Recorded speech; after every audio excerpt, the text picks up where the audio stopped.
Cidade Universitária, um programa com som e imagem que foca a Academia Transmontana. Para ouvir todas as quintas-feiras às 19 horas na Universidade FM e ver na UTAC TV. Olá, boa tarde, bem-vindos a mais um programa Cidade Universitária, todas as quintas-feiras às 19 horas aqui na Universidade FM. Hoje o tema desta entrevista é precisamente a Semana da Ciência e Tecnologia, que está a decorrer na UTAD desde esta segunda-feira e termina então, em princípio, amanhã, creio eu. Mas para nos falar mais sobre este tema está aqui a professora Carla Amaral, ela que coordenou toda esta semana, portanto são dezenas de atividades que se realizaram, muita coisa para coordenar, mas vamos então começar. Professora Carla Amaral, antes de mais, muito obrigada por estar aqui presente nos estúdios da Universidade FM. Eu começo por lhe perguntar que onde parte esta iniciativa da Semana da Ciência e Tecnologia? Muito bem, boa tarde. Olá, Sónia, como está? Muito obrigada pelo convite que foi endereçado. Eu estou, de facto, em representação da Vice-Reitoria para a Ciência, Inovação e Tecnologia, porque foi-me incumbido fazer a organização desta Semana da Ciência e Tecnologia.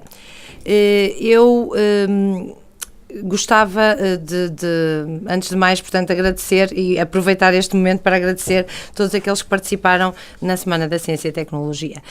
Para responder à sua pergunta, devo dizer que esta iniciativa não é uma iniciativa só da nossa universidade, portanto, ela foi criada já há 15 edições pela Agência Nacional para a Cultura Científica e Tecnológica, mais conhecida por Agência Ciência Viva, e o grande objetivo da agência é fazer a divulgação da investigação e da ciência que se faz em Portugal, mas para isso ela precisa da colaboração das instituições que fazem a investigação e tem lançado o repto às instituições para participarmos precisamente na Semana da Ciência e Tecnologia. Inicialmente, o objetivo era celebrar o Dia Nacional da Ciência e Tecnologia, que é no dia 24 de novembro. Este ano calhou num domingo, não deu muito jeito porque as instituições ao domingo, normalmente o trabalho é muito reduzido e, portanto, acabámos por não conseguir festejar, digamos assim.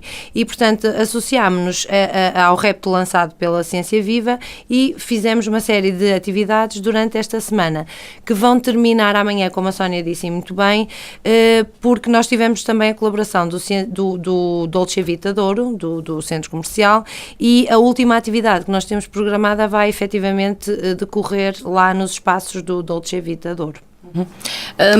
Quais os objetivos desta semana? Qual o objetivo da agência para a ciência e a investigação e qual o objetivo da UTAD ao unir-se a esta iniciativa? O grande objetivo da agência é sempre melhorar a literacia científica das populações. Este é o objetivo genérico e que é um objetivo partilhado pelas instituições que fazem a investigação e a UTAD, claro que se alia a este grande objetivo. O que é que, em termos práticos, o que é que a agência pretende?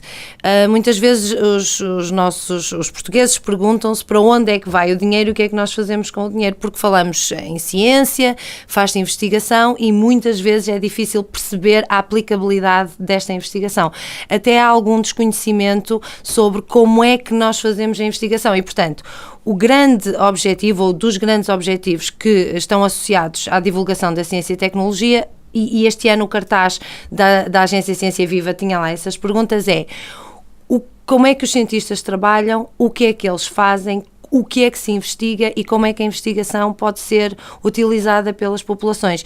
E há coisas curiosas que nós, ou atividades, acontecimentos que temos no cotidiano, que têm uma explicação científica e as pessoas muitas vezes nem sabem. Portanto, o grande objetivo é mesmo passar para o público em geral, que muitas vezes tem dificuldade a aceder a revistas científicas, também não entende muito bem a linguagem muitas vezes que é utilizada e tentar perceber como é que a investigação pode efetivamente ser aplicada nas coisas do dia-a-dia.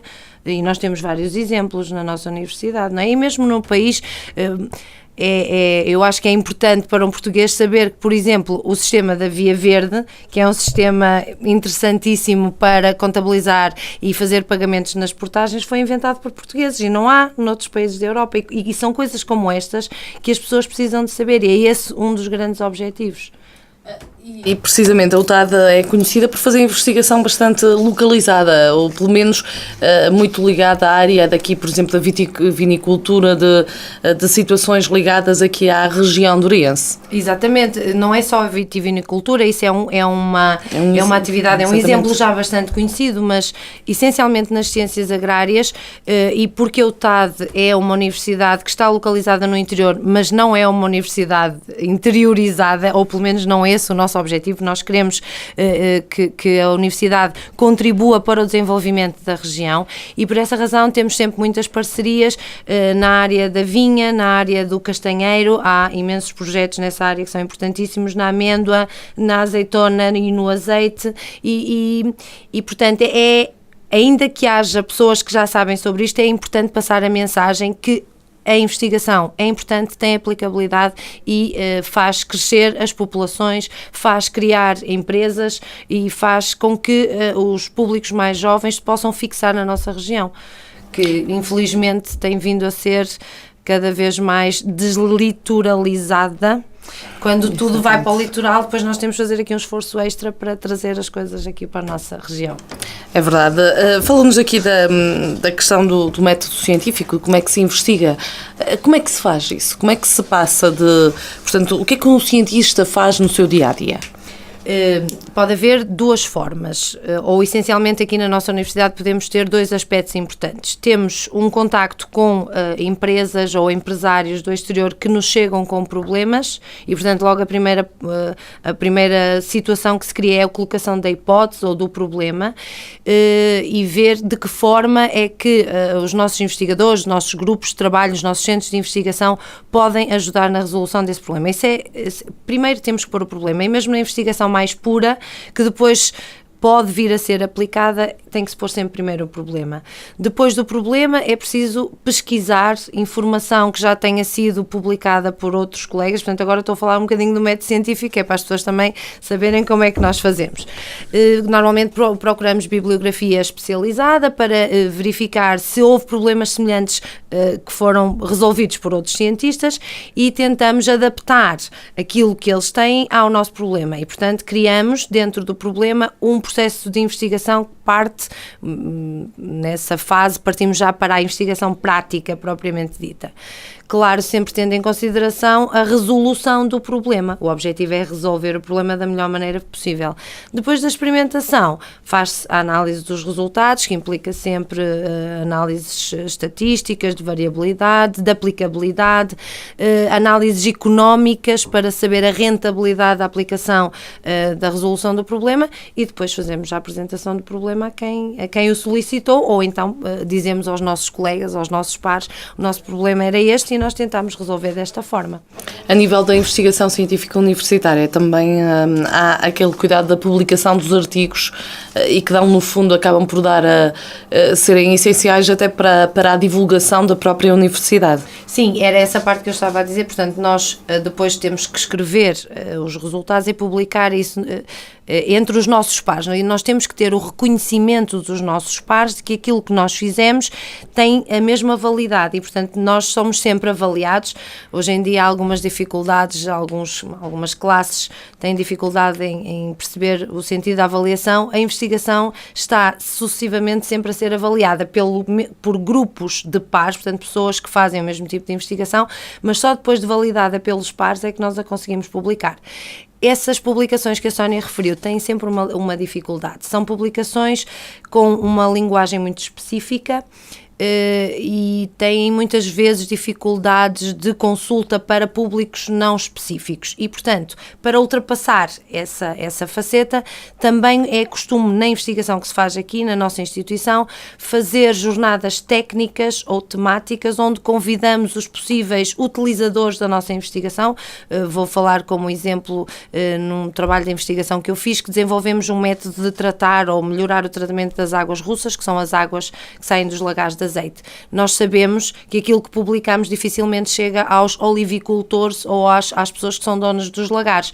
Então, organizamos jornadas técnicas em que a linguagem que é utilizada é muito mais pragmática e muito mais prática, mas transferimos esse conhecimento para aqueles que vão utilizar a tecnologia. Porque, no fundo, o cientista o que quer, o investigador o que quer é ver aquilo que ele tanto trabalhou a ser, de facto, levado à prática. Exatamente, é importante a aplicabilidade da investigação. E eu vou falar, agora, desculpe-me, Sónia, vou falar também de um caso particular. Ainda anteontem recebi uma mensagem de uma engenheira do ambiente da Câmara Municipal de Moura a pedir a minha ajuda para resolver um problema relativo a um assunto que está relacionado com a minha tese de doutoramento. E, portanto, eu fiquei contente por saber que isso pode ter alguma aplicabilidade e já combinámos e vou ajudar a Câmara Municipal de Moura nesse problema que é técnico, mas que eu posso ajudar e que foi identificado porque a minha tese está publicada.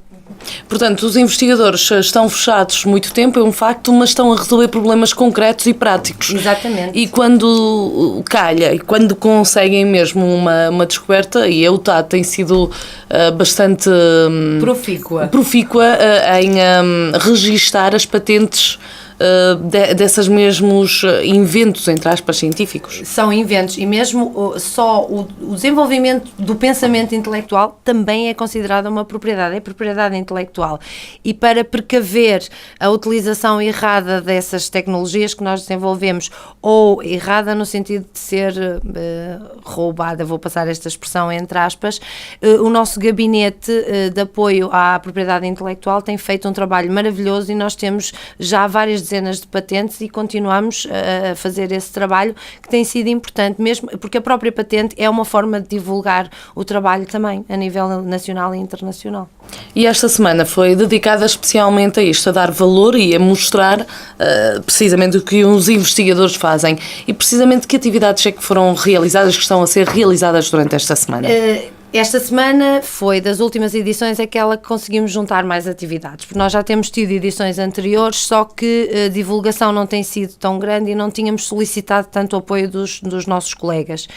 Nesta edição conseguimos registar no Ciência Viva 32 atividades, de vários tipos, desde palestras até workshops, laboratórios abertos, observações astronómicas, visitas a laboratórios sem fazer a atividade propriamente dita, mas para ver o que é que nós fazemos, e outra coisa que nós tentámos focalizar-nos este ano é que essas atividades em anos anteriores, em edições anteriores, foram mais focadas para os nossos alunos e para colegas, e este ano tentamos abrir a públicos extra-universidade, particularmente às escolas, portanto aos níveis de ensino secundário, essencialmente, mas podia ser um nível mais básico, segundo ou terceiro ciclo, e tivemos bastantes visitas relacionadas com esta semana. Tivemos algumas escolas, as escolas de Vila Real tiveram todas envolvidas numa atividade prática que foi proposta pela Escola de Enfermagem, que é uma das escolas da nossa universidade, e tivemos escolas de Aroca, de Sabrosa, de Mursa, a Escola Profissional do Nervir também conseguiu juntar-se a uma das nossas atividades, e portanto esse era um objetivo que nós julgamos que foi cumprido, ainda que tínhamos consciência que poderíamos ter tido mais visitas se o tempo de divulgação tivesse sido um bocadinho maior. Nós tivemos um período de divulgação relativamente curto. Mesmo assim, é uma forma de dar a conhecer a estes jovens, não é? Estas atividades e também talvez entusiasmá-los para a ciência. Mas quais as atividades que destacaria? Que tipo de atividades, digamos assim, em laboratório? O que é que estes alunos viram na UTAD? O que eles gostaram mais de fazer? Olha, gostaram imenso dessa ação da Escola de Enfermagem, porque a ação chamava-se Prevenir, Alertar, Socorrer, e os formadores, portanto os senhores professores enfermeiros, foram às escolas e deram um mini curso de socorrismo de primeiros socorros. Portanto, o que é que uma pessoa, quando está perante uma situação de alguém a precisar de socorro, o que é que deve fazer, quem deve alertar e quais são os primeiros passos. E, portanto, como isso era uma ação muito prática, porque eles tiveram que fazer aquelas socorros individuais da posição lateral de segurança, verificar se a pessoa está com insuficiência respiratória ou com insuficiência cardíaca e agir até que chegue o INEM. Portanto, essas atividades são sempre as práticas são sempre as mais interessantes. Tivemos uma atividade de fazer a observação do desenvolvimento embrionário de peixes, que foi uma atividade em que eles mexeram no material e viram, porque essa atividade é muito utilizada, por exemplo, para avaliar a toxicidade de compostos químicos nas águas, nos rios, nos lagos, e eles puderam ver na prática como é que isso se pode fazer. Preparámos uma experiência em que colocámos embriões de peixes expostos a cinzas e eles viram os efeitos que isso pode ter no desenvolvimento de um grupo de seres vivos que existe nos rios. Por exemplo, também foi bastante concorrida uma palestra, que foi a primeira palestra, que foi a palestra sobre a matemática do planeta Terra. Este ano é o Ano Internacional da Matemática no planeta Terra e tivemos 3 convidados exteriores à UTAD. Conseguimos trazer o Departamento de Matemática e o Centro de Matemática. Trouxeram o professor Carlos Fiolhais, que é um comunicador de mão cheia, a professora Adélia Sequeira e o professor Maquiavelo, de universidades diferentes do país, e a aula magna teve com bastante público, e ainda que tenha sido uma conferência, ela foi bastante participada. E sobre matemática. E sobre matemática, que é normalmente uma coisa que as pessoas não gostam muito, mas aqueles 3 comunicadores conseguiram transmitir uma imagem da matemática diferente. De facto, a importância da aplicabilidade da matemática em coisas mais corriqueiras do dia-a-dia foi muito interessante.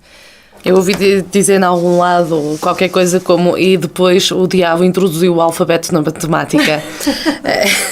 É complicado para muita gente a matemática, mas na universidade eu acho que é essencial e nestas investigações, na maior parte delas, pelo menos. Portanto, quantas pessoas estiveram envolvidas da UTAD nesta semana? Terá sido uma semana com certeza bastante trabalhosa. Foi um bocadinho trabalhosa e eu tenho que ressalvar aqui e realçar o trabalho que o Gabinete de Comunicação e Imagem deu no apoio para estas atividades, porque todos os contactos feitos com as escolas nas redondezas da Universidade foram feitos pelo Gabinete de Comunicação e Imagem e as inscrições que tinham que ser efetuadas também foram controladas e dirigidas pelo Gabinete. Portanto, temos o Gabinete de Comunicação e Imagem, tivemos todos os docentes das 5 escolas da Universidade e dos centros de investigação que estão alocados às escolas também.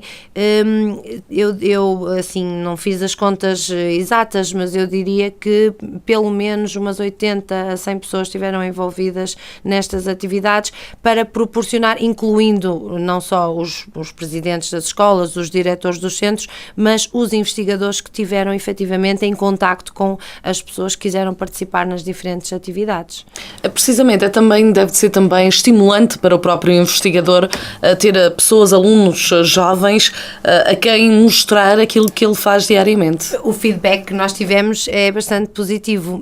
Até antes de se iniciarem as atividades, na semana anterior, os investigadores tinham a preocupação de telefonar ou mandar mails para mim ou para o Gabinete de Comunicação e Imagem para saber, olha, já temos inscrições, é que eu tenho que deixar tudo preparado porque queremos que tudo corra bem. E houve coisas interessantes também no sentido, eu tenho que saber quem é que é, porque tenho que preparar a linguagem, porque há coisas que eu não posso dizer de uma forma, se forem, por exemplo, alunos do secundário, já do ensino secundário, mas da área científica ou naturais, nós podemos usar um determinado tipo de linguagem que não podemos usar para alunos que sejam de uma escola profissional, por exemplo, porque os conteúdos que são lecionados no ensino secundário são diferentes dos lecionados nas escolas profissionais, há sempre algumas diferenças, e eles tinham a preocupação de adaptar a linguagem e de pôr tudo bonito e saber quem é que vinha para que tudo corresse pelo melhor. Eu penso que é sempre congratulante para uma pessoa que está a fazer investigação que nos reconheçam que aquilo que estamos a fazer é importante. É também desta forma que se instiga os alunos, os jovens, a enverdarem para áreas científicas, para a área da investigação. Portugal é reconhecido como um país de muitos cérebros, ou pelo menos de bons cérebros, mas na altura de escolherem, há muitos jovens que ainda não veem a área científica ou de investigação como prioridade, como uma área a que de facto podem aceder. Eu penso que isso também está um bocadinho relacionado com as perspectivas que eles têm, não é? Hoje em dia nós sabemos que as perspectivas de trabalho não são propriamente as melhores, mas é um facto que temos uma massa crítica de grandes dimensões e muito bem preparada, só que em muitas situações tem que se deslocar, não é? Tem que sair do país. De todo modo, esta Semana da Ciência e da Tecnologia, a realizar aqui na UTAD, é também uma forma de captar públicos. A nós interessa-nos, obviamente, fidelizar um grupo de alunos que estejam no ensino secundário para que, quando pensem em concorrer para o ensino superior, vejam a UTAD como uma opção, porque julgo eu que uma das razões que está por detrás da saída dos jovens daqui de Vila Real para outras universidades do país é que muitos deles pensam que aqui não se faz investigação, efetivamente. Pensam que são cursos de formação inicial que dá para exercer algumas atividades profissionais, mas depois para seguir uma carreira de investigação não há verdadeiramente caminhos, o que não é verdade, não é? Isto é uma imagem falseada. Nós hoje em dia temos em todas as escolas e associados a quase todos os ciclos, os primeiros ciclos de estudo, temos segundos ciclos e terceiros ciclos associados. E num segundo ciclo e num terceiro ciclo o aluno tem que fazer investigação e faz-se investigação importante. Talvez seja um bocadinho de falta de conhecimento e, portanto, nós, o TAD, aproveitamos estas situações efetivamente para transmitir esta ideia e tentar fidelizar esses alunos que vão às nossas atividades abertas para seguirem estudos na UTAD, primeiro ciclo, mas depois fazerem investigação associada à tese de mestrado no segundo ciclo e depois às teses de doutoramento no terceiro ciclo, que temos muitos. Muito bem, e o nosso tempo chegou ao fim. A professora Carla Amaral, foi de facto uma conversa muito interessante, coordenadora da Semana da Ciência e Tecnologia, que termina amanhã na UTAD. Professora, mais uma vez, muito obrigada por estar presente aqui na Universidade FM. Eu despeço-me então, foi assim o Cidade Universitária, todas as quintas-feiras às 19 horas na Universidade FM, será depois, posteriormente, então, transmitido pela UTAD TV. Boa tarde e até à próxima semana. Cidade Universitária, um programa com som e imagem que foca a Academia Transmontana. Para ouvir todas as quintas-feiras às 19 horas na Universidade FM e ver na UTAD TV.